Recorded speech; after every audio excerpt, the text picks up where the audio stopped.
ग्वाल वाल गोपियों के घर गए, घर नहीं कुछ खाया। रोज पराए घर जाते और खा के आते। मैया बड़ी दुखी हो गई महाराज। मैया ने नंद बाबा से शिकवा किया, शिकायत की। जिस दिन से तुम लाला को गांव ले गए हो, तुमने छोरा बिगाड़ दियो, तुम्हारी आदत डाल दी। जैसे तुम पूरे गांव गांव घर घर बैठते हो ना, मुखियागिरी करते रहते हो, वही छोरा में आदत डाल दी तुमने। तुम्हारे संग जाने से छोरा दूध पीवे न घर को खावे। और आप इस बात को कान खोल के सुन लो पुरुषों, औलाद बिगड़ी तो औरतें तुम्हारी खोपड़ी पे ठीकरा फोड़ें, ये पक्का और मान लेना। अपने बाप के पग चिन्हों पे चल रहा है। और कोई औरत ये कहे ऐसा नहीं है, ज्यादातर औरतें ऐसा कहती हैं। बच्चे में कुछ अच्छाई हो, टैलेंट हो, कुछ जय जयकार, को वाह वाह लूट रहा हो बच्चा, तो औरतें फिर अपने ऊपर ले जाती हैं सारा श्रेय। ये तो हम रात दिन मेहनत करते हैं बच्चों के साथ, सब कुछ आपको ही श्रेय है हमारी तरफ से। तो व्यासपीठ पे मनु महाराज कहते हैं, हर चीज में माता ही श्रेष्ठ है औलाद के लिए, पर केवल अच्छा करने के लिए नहीं, बच्चे को बुरा करने में भी मां का ही हाथ होता है।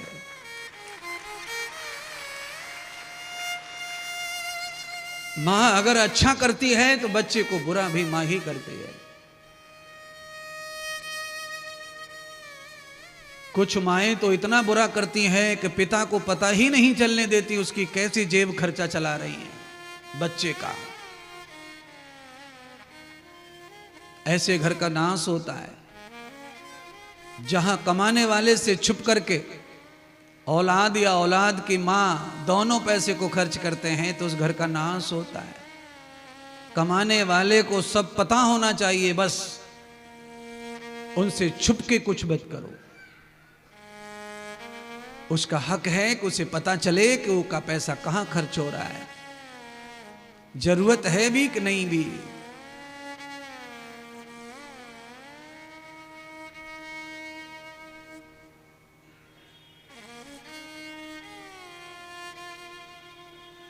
अभी हम लोग दिल्ली में थे, एक माता जो है रोती हुई आई।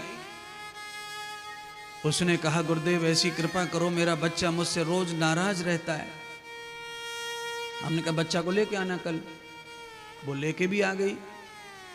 कारण पूछा, कारण क्या है? तो हम तो समझ गए क्यों नाराज रहता है ये। हमने कहा भी था कि इसकी नाराजी के पीछे एक ही कारण लग रहा है कि इसकी मनोवांछित इच्छाएं तुम पूरी नहीं कर रहे हो, बस। बाकी तुमने इसकी भैंस नहीं खोली जो तुमसे रूठे, नाराज हो। या तो दिल पे पत्थर रख लो, नाराज हो जाए तो हो जा, एक बार नहीं 100 बार। पर नाराज होने से तुम्हें कष्ट होता है तो इसकी इच्छा पूरी करो।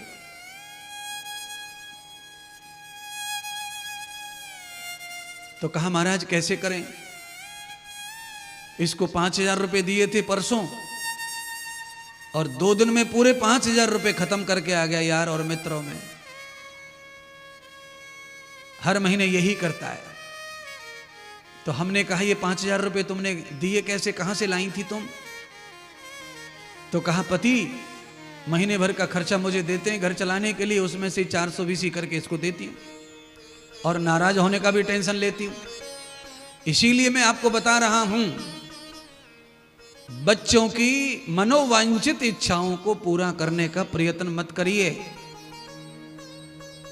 भगवान ब्रह्मा के बड़े पुत्र मनु महाराज कहते हैं, ताड़ना श्रियो गुणाः लालना श्रियो दोषः। छोटे बालक को प्यार करो, मोहब्बत करो, उसके जीवन के कल्याण के लिए जो जरूरत है वो सब करो, पर उसकी इच्छाओं को पूरा करने वाला प्यार मत करो। जो छोटे बच्चे की इच्छाओं को पूर्त करने के लिए अपने आप को झोंकते रहते हैं, वो बच्चे के माता पिता दुश्मन के समान लिखा है मनुस्मृति में।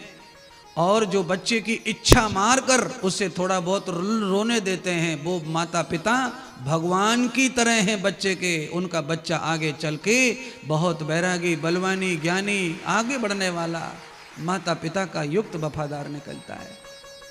इसलिए नकली मोहब्बत, नकली प्रेम बच्चों को देकर बिगाड़ने का काम जो हो रहा है वो आंसू भर भर रुलाएगा। जब से स्कूलों में कानून आया है कि पीटना नहीं, विद्यार्थी को सजा नहीं देना, मारना नहीं। अच्छा एक बात बताइए, यहां बहुत पुराने पुराने बुजुर्ग टाइप के लोग भी बहुत बैठे हैं, आप सच बताओ, ये सरकार या स्कूल अभी बने 10 साल पहले, 20 साल पहले के पहले से हैं? मैंने जन्म लिया तब भी स्कूल था, आपने भी जन्म लिया तब भी स्कूल थे, और तब टीचर थे, स्कूल थे, सब था। पर ये बेकार जो कानून आया है ये नहीं था। यानी कि कानून ऐसा है जिसने शास्त्रों को भी धोके रख दिया, मनुस्मृति को भी धोके रख दिया, वेदों की ज्ञान को भी धोके रख दिया, सबको साइड में रख दिया।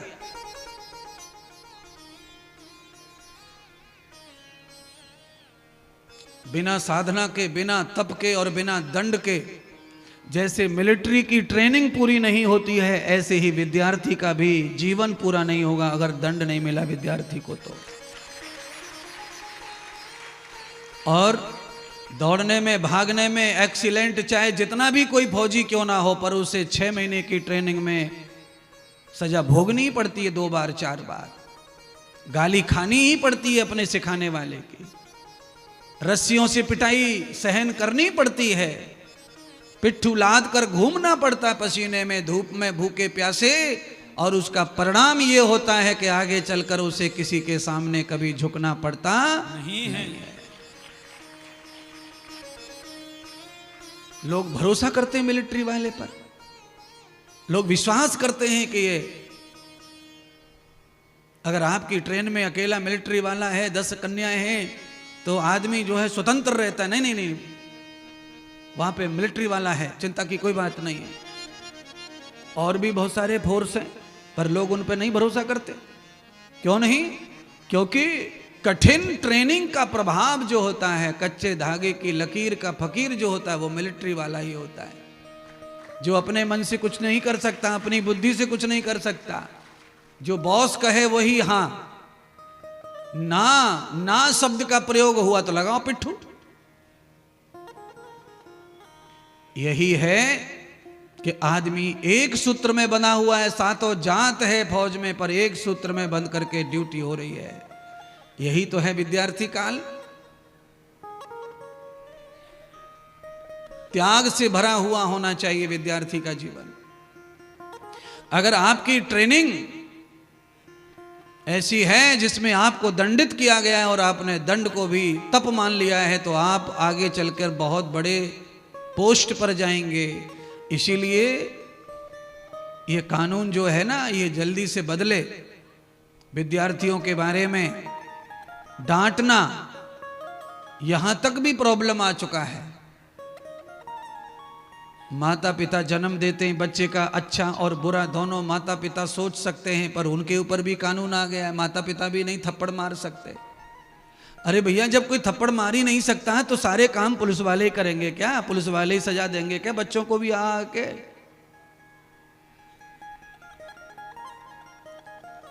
पुलिस वाले हैं, वो भी तो माता पिता भी है ना, उनके तो बाल गोपाल हैं, उनके ऊपर भी कानून है।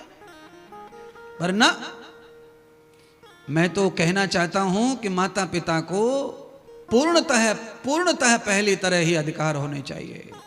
क्यों? माता पिता से ज्यादा चाहने वाला दुनिया में औलाद को कोई नहीं होता है, इसलिए माता पिता किसी को मारने वाले नहीं है। और नहीं तो लोहार और सुनहार के ऊपर भी कानून आना चाहिए कि वो सोने के ऊपर हथौड़ा नहीं चलाएगा, और लोहार के ऊपर कानून आना चाहिए कि वो लोहे के ऊपर हथौड़ा नहीं चलाएगा। तो काट लेना फिर गन्ना की खेती, सब लकड़ी काट लेना, कुल्हाड़ी आ जाएंगी, दरात आ जाएंगे, खुरपी फावड़े सब आ जाएंगे तुम्हारे घर पे। बिना भट्टी में तपे और बिना पिटे, जैसे लोहे से हथौड़ा, कुल्हाड़ी, फावड़ा नहीं बन सकता, वैसे ही बिना तप के विद्यार्थी का जीवन मानव नहीं बन सकता है।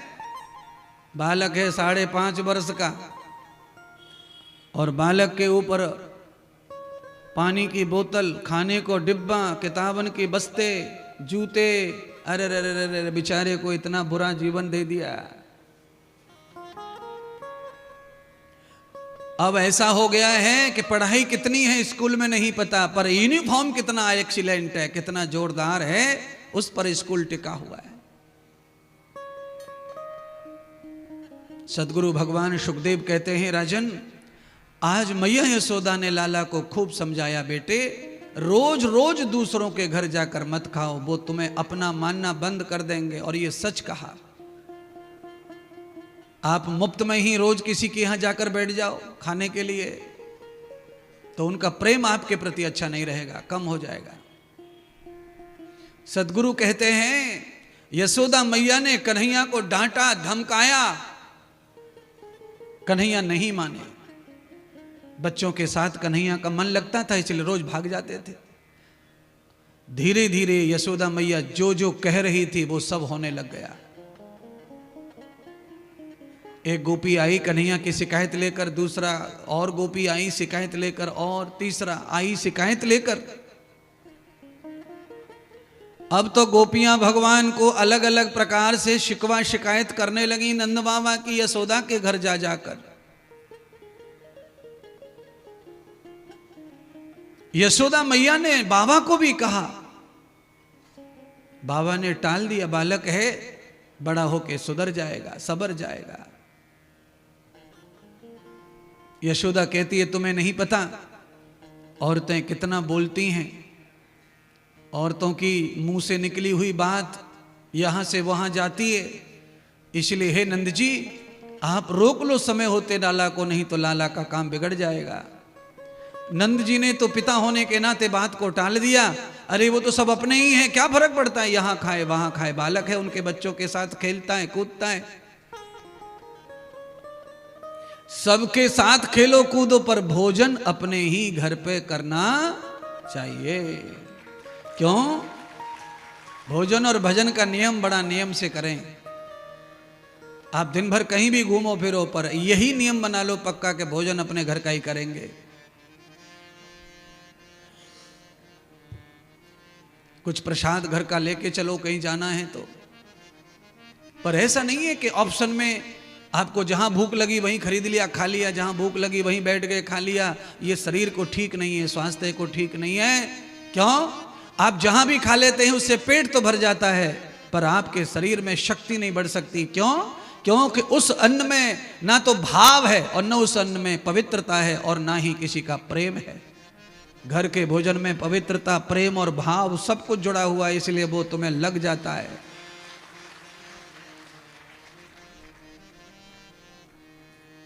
घर से अच्छा भोजन देखने में बाहर मिलता है, मन अनुसार बनाओ खाओ। पर आप देख लेना, आपकी मैया जब रोटी बनाती है, आपकी पत्नी रोटी बनाती है, तो रोटी के साथ कितना मोह करती है। होटल पे रोटी बनती है, उसके साथ मोह क्या होता है, वो तो जब बने देखो आंखों से। वो रोटी को ऐसे पीटते हैं हाथों से, और उसमें भट्टी सी में डाल दे, चुपका देते हैं, और बाद में तार से खींचते रोटी को। अब बोलो, अब रोटी में कोई हाथी की तरह अंकुश लगा के खींचे है, तो वो रोटी में कहां प्यार रह जाता है, कहां दुलार रह जाता है, कहां भाव रह जाता है। और एक हाथ से रोटी को और एक हाथ से बीड़ी को चूस रहा है, फुक्काटा मार रहा है बीड़ी का, और उसी हाथ से बीड़ी पीकर उसी हाथ से जा बेटी भट्टी के अंदर। अब आपको बताना तो मुझे इसलिए पड़ेगा क्योंकि मुझे तो पूरी तरह स्वास्थ्य अच्छा करना है आपका। भोजन से स्वास्थ्य का बड़ा संबंध है प्यारे, इसीलिए अपने स्वास्थ्य से बढ़कर दुनिया में कुछ नहीं है ऐसा समझकर जो जीता है वो अपने स्वास्थ्य की चिंता करता है, तो वो अच्छा खाएगा, अच्छा रहेगा, अच्छा सोचेगा। आज मैया को शिकायत मिली कि लाला तुम्हारा आज हमारे घर में घुसा, मेरे पल्लू को खींच के आ गया, मेरी बहू के पल्लू को। ससुर जी सामने बैठे, बहू उघाड़ी हो गई तो शर्म के मारे मर गई। तुम्हारो कान्हा यशोदा ऐसी ऐसे खेल खेले और आज तो गजब कर दियो, माखन तो माखन खायो, मटकी और फोड़ आयो। अब तो मुश्किल में पड़ गई मैया। अरे राम राम, मैं जो डर रही थी वही हो गया। शाम को भगवान आए और मैया कोने में लेकर के लाला को गोद में बैठ गई और पुचकार मार मार के प्यार से समझाने लगी, लाला अरे चोरी माखन की दे छोड़, कन्हैया मैं समझाऊं तो चोरी माखन की दे छोड़, कन्हैया मैं समझाऊं तो चोरी माखन की दे छोड़, कन्हैया मैं समझाऊं तो। हाँ मैं समझाऊं तो कन्हैया मैं समझाऊं तो। हाँ मैं समझाऊं तो कन्हैया मैं समझाऊं तो चोरी माखन की दे छोड़, कन्हैया मैं समझाऊं तो चोरी माखन की दे छोड़, कन्हैया मैं समझाऊं तो।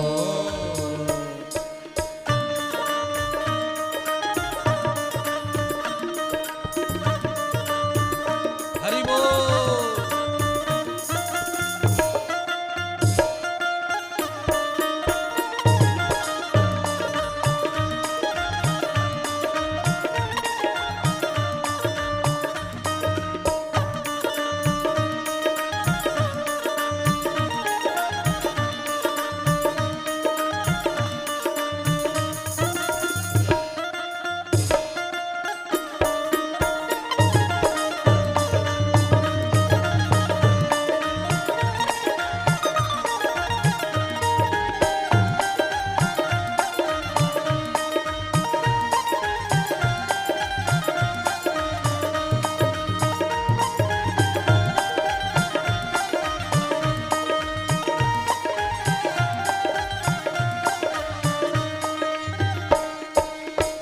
नंद बाबा के 9 लख गौए 9 मन माखन हो। हाँ नंद बाबा के 9 लख गौए 9 लख माखन हो। हाँ नंद बाबा के 9 लख गौए 9 मन माखन हो। बड़ो नाम है नंद बाबा को हंसी हमारी हो। हाँ बड़ो नाम है नंद बाबा को हंसी हमारी हो।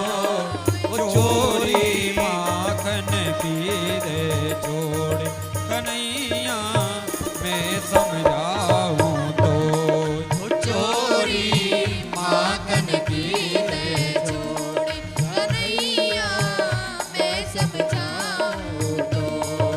चोरी माखन की दे छोड़, कन्हैया मैं समझाऊं तो चोरी माखन की दे छोड़, कन्हैया मैं समझाऊं तो। ये हो।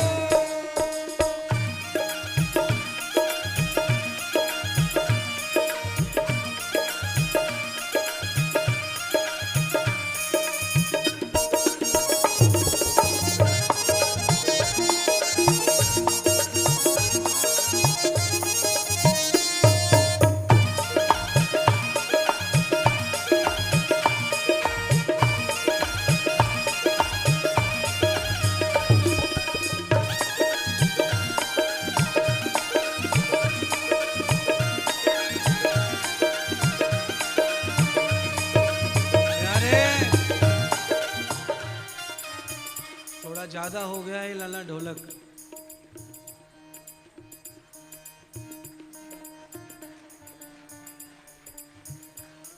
देखिए, जिनको नाचना है वो खड़े रहो, नहीं तो बाकी बैठ जाओ।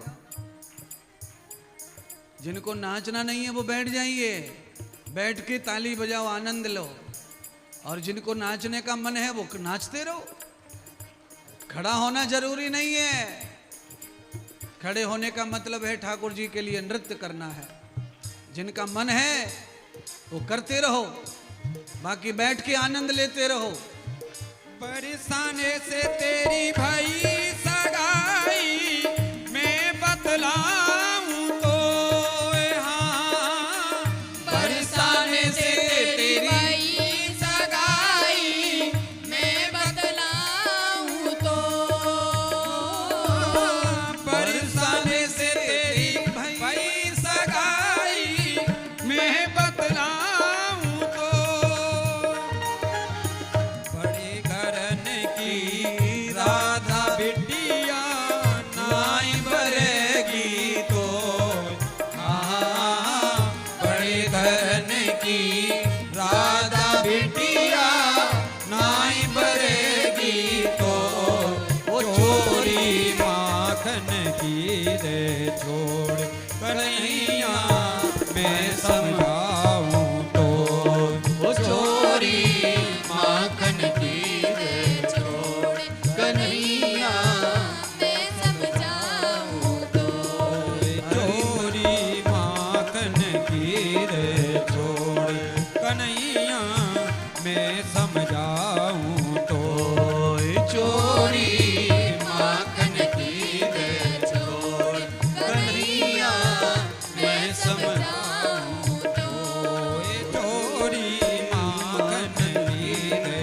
छोड़ कन्हैया मैं समझाऊं तो, चोरी माखन की रे छोड़ कन्हैया मैं समझाऊं तो, चोरी माखन की रे छोड़ कन्हैया मैं समझाऊं तो, चोरी माखन की रे छोड़ कन्हैया मैं समझाऊं तो, कन्हैया मैं समझाऊं तो, कन्हैया मैं समझाऊं तो। बोलिए नंद के लाला की जय हो, भागवत महापुराण की जय हो। बोली सतगुरुदेव। इस लीला को परमात्मा ने किया। भगवान के घर में क्या माखन की कमी थी? ना। नंद बाबा के 9 लख गौएं 9 मन माखन होए। पर भगवान सब गरीब को भी फायदा देना चाहते हैं उनकी सेवा का। इसीलिए जरूरी ये नहीं था कि नंद के लाला उधर उधर क्यों खा रहे हैं। जरूरी ये था कि गोपियों का भाव भगवान के प्रति उत्तम था। उसी चक्कर में भगवान 2-4 चालाक गोपी के घर भी चले गए। वो तो आ गई उलाहना लेकर।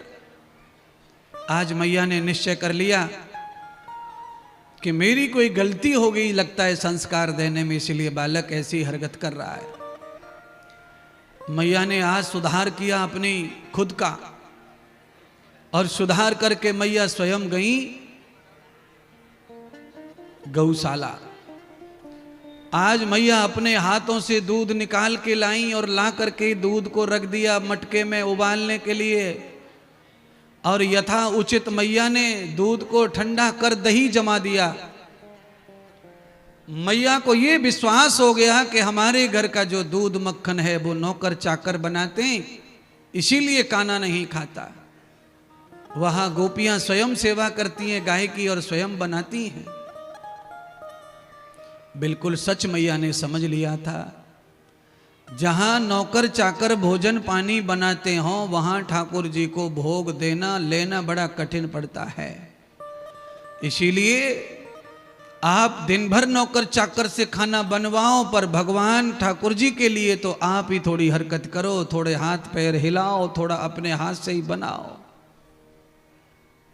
भगवान ज्यादा नहीं, एक भी पदार्थ तुमने भगवान के लिए स्वयं बनाया, परोस दिया, उतने में प्रभु तृप्त हो जाते हैं। गोपियां 56 भोग नहीं खा रही हैं। कोई मिश्री खिलाती है तो कोई माखन, कोई दही तो कोई छाछ पिलाती है, और भगवान 56 भोग का फल देते हैं। आज मैया ताजा ताजा माखन निकाल के अपने हाथों से 3 बजे ही मटकी तैयार कर दी कि 4 बजे उठेगा, और उठते से ही भूख लगती है उसको। वही हुआ, मैया ने आज लाला को गोद में बिठाया और ताजा ताजा माखन अपने हाथ से मटकी से खिलाने लगे। भगवान माखन खाने लगे और खाते खाते लीला करना चाहते हैं। देखे तो सही, हमारी मैया हमसे मोहब्बत करती है कि अपनी माया से। भगवान ने लीला क्या कर दी, आधा दूध जमाया था मैया ने रात को। बड़े घर की बड़ी सेठानी थी यशोदा, जितना जरूरत था उतना जमा दिया, बाकी का बाकी रख दिया चूल्हे पे। नौकर चाकर आएंगे उठा के ले जाएंगे दूध को। पर आज ऐसा हो गया कि मैया के किचन में कोई आया ही नहीं तो दूध रखा रह गया चूल्हे पे। रात की अग्नि भी नहीं बुझाई मैया ने, नौकर चाकरों के भरोसे छोड़ दिया। क्योंकि जिनके घर में काम वाले आते हैं उस घर में बड़े दरिद्र लोग हो जाते हैं। जिस घर में कपड़े धोने वाली आए, बर्तन करने वाली आए, पोछा मारने वाली आए, उस घर में बड़े दरिद्र हो जाते हैं लोग, बड़े आलसी हो जाते हैं। दरिद्र का मतलब गरीबी से नहीं है, दरिद्र का मतलब है आदमी आलस्य में पड़ जाता है। कभी कभार एक आध आइटम सेठानी भी बना लेती हैं, पर किचन को यूं की यूं ही पड़ा छोड़ देती हैं नौकरानी के भरोसे। और कभी कभी धोखा हो जाता है। आज सेठानी नौकरानी के भरोसे और नौकरानी सेठानी के भरोसे, तो किचन का काम ही नहीं हुआ। और उसी समय भगवान पधारे हैं भोजनालय में तो बड़ा लफड़ा हो जाएगा। इसीलिए 1000 नौकर भी सेवा कर रहे हो घर में तो भी घर की मालकिन को एक बार निरीक्षण जरूर कर लेना चाहिए कि ये काम हुआ कि नहीं ठीक से, ये हुआ कि नहीं ठीक से। और प्रेम पूर्वक काम करवाना चाहिए। हिंसक होकर के कभी भी काम नहीं लेना चाहिए सेवा करने वालों से। भगवान ने अग्नि को प्रकट कर दिया चूल्हे में, और चूल्हे में जब अग्नि प्रकट हुई तो रात का रखा हुआ दूध दोबारा गर्म होकर उफन गया। और भगवान जोर से चिल्लाए मैया की परीक्षा लेने के लिए, अरे मां, ए मैया, अरे दूध उफन गया तेरा, तनक देख चूल्हे की ओर। मैया ने देखा दूध उफन रहा है, फैल रहा है। कान्हा को झट से मैया ने गोद से नीचे पटक दिया और दौड़कर चूल्हे की ओर भागी भगोना उठाने के लिए। जल्दी जल्दी में कपड़ा लत्ता लेना भूल गई, हाथ में नंगी उंगलियों से पकड़ लिया भगोने को। अब तो मैया एकदम उंगलियां जल गई मैया की, भगोना छूट गया। और भगोना छूटा तो दूध फैला। भगवान ने कहा दूध फैल गया, इधर ये मटकी रखी है इसको भी फैला दो। भगवान ने पैर मार के मटकी को भी औंधा कर दिया, दही की मटकी को। अब आंगन में दूध और दही की गंगा बहने लगे। अब तो मैया ने हाथ में डंडा उठा लिया और मैया समझ गई कि गोपियां जो कह रही थी वो सच है। ये तो सचमुच में पूरो बिगड़ गो, ये हाल घर में याको है तो बाहर न जाने का धमाड़े कर तो है वो। अब तो मैया पीछे पीछे और कान्हा आगे आगे। अच्छा एक और बात, क्या मैया यशोदा कान्हा को पकड़ सकती हैं? सवाल ही नहीं है। क्या डंडे से डरा सकती हैं? वो भी सवाल नहीं है। पर भगवान ये लीला इसीलिए कर रहे हैं, ये संसार के लोगों, ये तुम सब बच्चों को और सब माता पिता को सिखाने के लिए लीला कर रहे हैं। चाहे मानव के रूप में तुम्हारा अवतार हो जाए, चाहे तुम कृष्ण बन के, चाहे राम बन के, चाहे तुम ब्रह्मा बन के, चाहे विष्णु बन के, चाहे शिव बन के आओ, पर अपने माता पिता के डंडे से जो डरता रहेगा वो हमेशा लीला करता रहेगा। और जिसे अपने माता पिता का डर नहीं है वो आगे लीला कर नहीं सकता, उसका दी एंड जल्दी होगा फिल्म का। इसीलिए अपने माता पिता गुरुजनों से डरना ही चाहिए। जिन चेलों का, जिन बच्चों का डर निकल जाता है, वो अच्छे नहीं रह जाते फिर, न गुरु के लिए और न माता पिता के लिए। इसीलिए शास्त्र हमारे जीवन की कितनी बातें कह के गए। डर से प्रेम भी उत्पन्न होता है। अच्छा, कुछ लोग प्यार की भाषा में क्या है, प्यार में लोग ज्यादा तूता बोलते हैं, तूता। अब कोई टोके कि भाई तुम ऐसे क्यों बोल रहे हो, तो कहा ये प्यार की भाषा है, हम लोग ज्यादा चाहते हैं इसलिए बोलते हैं। हमने कमाल कर दिया भैया तुमने।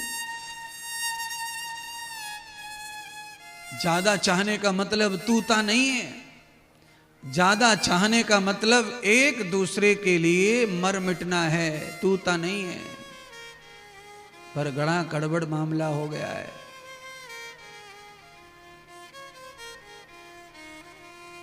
सीता माता भगवान श्री राम जी को आर्य पुत्र कहकर बुलाती थी। द्रौपदी पांचों पांडवों को भी आर्य पुत्र कहकर बुलाती थी। मेरी इच्छा है कि हमारी भारत की नारियां अपने पतियों को आर्य पुत्र कहकर बुलाएं तो बड़ा अच्छा होगा। उनके बच्चे सुनेंगे पापा को मम्मी क्या बोल रही है, आर्य पुत्र, आर्य पुत्र। तो छोटे छोटे बच्चे भी सीख जाएंगे कि आर्य माने क्या। पूछेंगे मम्मी आर्य दादाजी का नाम है, तो मम्मी बताएगी हाँ पुत्र, दादाजी का नाम तो आर्य नहीं है पर अपने दादा पर दादा आर्य थे, इसीलिए तुम्हारे पिता उन्हीं के संतान है, उनके वंश में से पैदा हुए हैं। तुम्हारे पिता का नाम नहीं ले सकते इसलिए हम आर्य पुत्र कहते हैं। तो आपकी बेटी भी सीख जाएगी, वो भी अपने पति को आर्य पुत्र कहेंगे। हैं जी, ना तो हैं जी, न चौं जी, न हों जी, न लों जी। आर्य पुत्र कहेंगे तो बोलने में भी अच्छा लगेगा, सम्मान लगेगा, और जरा प्रचार भी होगा पुराने वंश का, पुराने आर्यों का, जीवन का, राम का, कृष्ण का, पांडवों का, आदि आदि सबका। मैया पीछे और कन्हैया आगे। हाथ में छड़ी लगी है, भगवान डर के मारे भाग रहे हैं, मैया पीछे भाग रही है। देर हो गई भागते भागते, कान्हा हाथ नहीं आ रहे। मैया थक गई। मैया ने रुक कर कहा, अरे कान्हा, तेरी बूढ़ी मां के हाथ तू नहीं आएगा, मेरा तो बल थक गया, मैं तुझे पकड़ नहीं सकती, इसीलिए तू मेरे हाथ आ जा, रुक जा। भगवान ने कहा, मैया तेरा घमंड चूर चूर हो गया तो ले, हम तो तेरे हाथ आए हुए ही थे, हम कहां भाग रहे थे। तो जिस आदमी को कभी शरीर का बल हो जाए और वो भगवान को दिखाने लगे, तो फिर आप समझ लेना आपसे दूर गए भगवान। जितना जो बलशाली हो जाए उतना ही वो अंदर से गरीब बना रहे भगवान के लिए, उतना ही वो अमीर होता रहता है। गए बहोर गरीब नवाजू, सकल सबल साहिब रघुराजू। इसीलिए महाभारत की कथा सुनो तो विदुर जी की पत्नी का बथुआ खा गए कन्हैया जी, और शीश महल में भोजन नहीं किया दुर्योधन के घर का। मार्ग में बड़े बड़े ऋषि मुनियों के दिव्य आश्रम मिले पर सबरी का झूठा खा गए, पर योगी ऋषियों का नहीं लिया सबरी के आगे। सबको फीका माना राम जी ने सबरी की भक्ति भाव के आगे। क्यों? कोई गरीब भगवान को जब सच्चे दिल से भजता है तो भगवान सीधे चले आते हैं, पर गरीबों की बदकिस्मती क्या है, सच्चा दिल ही नहीं उनके पास। वो खाली भगवान को टोट के मारते रहते हैं, टोट के। चौकट पे सांतिया काट दिया, वहाँ पे लाके कागज की लक्ष्मी चिपका दी, वहाँ पे ला करके ये कर दिया। और कोई कोई तो इतना ज़्यादा, जितना अज्ञान हो गया है समाज में, कि कोई कोई तो घर की चौकट पे ला करके घिसी घिसाई घोड़े की नाल ठोक देता है और कहता है कि अब घर दौड़ेगा।